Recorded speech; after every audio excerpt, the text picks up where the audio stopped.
बहुत बहुत बधाई देना चाहता हूँ कि कार्यक्रम में विशेष रूप से समाज से आह्वान करना चाहता हूँ, समाज से निवेदन करना चाहता हूँ और विशेष करके यहाँ हमारे युवा साथी मन तो उपस्थित हैं ही, साथ में हमारे बीच में पेरेंट्स के रूप में हम सब उपस्थित हैं। यहाँ पे जितने लोग हैं उन सबके घरों में नए बच्चे हैं, नई प्रतिभाएं हैं।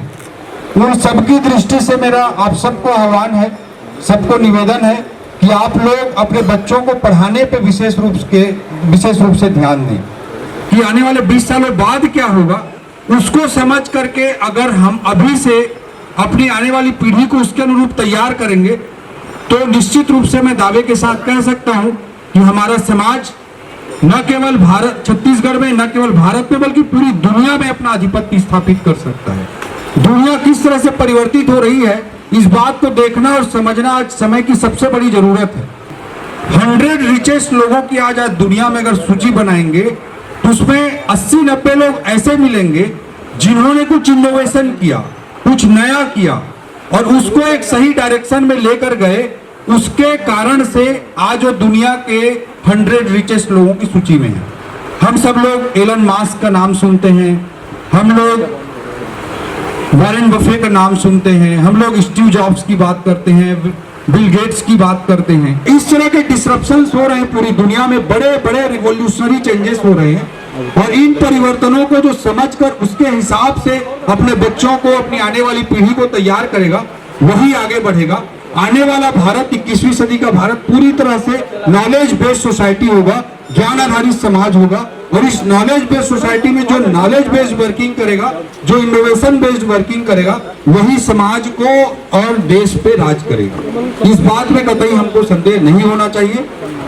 आदमी को जब एक लोअर मिडिल क्लास का बच्चा आगे बढ़ता है, जो हमारे समाज में बहुत सारे परिवार लोअर मिडिल क्लास से रहते हैं, निम्न मध्यम वर्गीय परिवार से रहते हैं, उसके पास संभावना नहीं होता, वो जाके अन अकेडमी खोल नहीं सकता।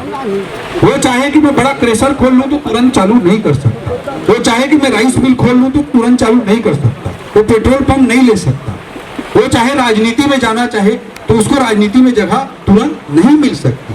ये व्यवहारिक सच्चाई है। एक लोअर मिडिल क्लास का आदमी, एक बच्चा जो कर सकता है वो अपनी पढ़ाई कर सकता है, ईमानदारी से शिक्षा को फोकस कर सकता है।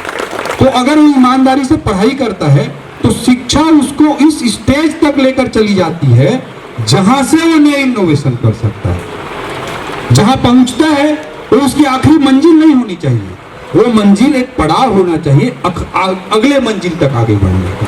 That should be life philosophy, जीवन का दर्शन ऐसा होना चाहिए, मेरा अपना व्यक्तिगत मत है।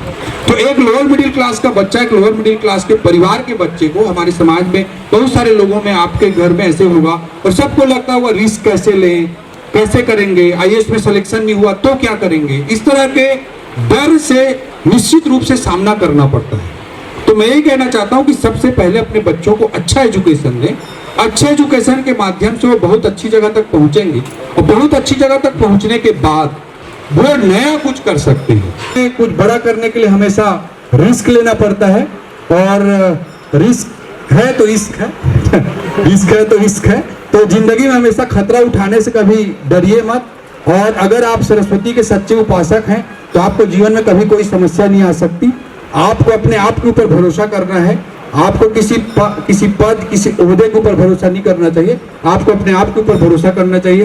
यही मैं बोलना चाहूंगा और विशेषकर माताओं बहनों की दृष्टि से मैं और कहना चाहूंगा, अपनी बेटियों को जरूर जरूर जरूर पढ़ाएं। अलग से मैं कहना चाहूंगा, अब जैसे मैं कलेक्टर था तब तो मेरे बंगले में रहते थे, अब मैं कलेक्टर से रायपुर में रिजाइन कर दिया तो अब मैं अदिति के बंगले में रहता हूँ। और आप लोगों से मैं पूछना चाहता हूँ कि कोई पति अपने पत्नी से ऊंची आवाज में बात कर सकता है क्या अगर उसके घर में रह रहा हो? नहीं कर सकता। इसलिए सारी माता बहनों को, सारे मेरे बहनों को मेरा निवेदन है कि अपने बेटियों को जरूर पढ़ाएं। सही मायनों में हमारी बहनों का सशक्तिकरण तभी हो सकेगा, हमारी बेटियों का सशक्तिकरण तभी हो सकेगा। आज प्रतिभा सम्मान का आयोजन किया गया है, उसके लिए मैं बहुत बहुत भुवनेश्वर जी को, योगेश जी की पूरी टीम को बधाई देता हूँ। सभी हमारे समाज के गणमान्य नागरिकों को नमन करता हूँ। और सांसद जी थोड़ा वेट कर रही है रायगढ़ में, तो इसलिए जल्दी में हूँ, तो इसलिए मैं क्षमा चाहते हुए अपनी बात को समाप्त करता हूँ।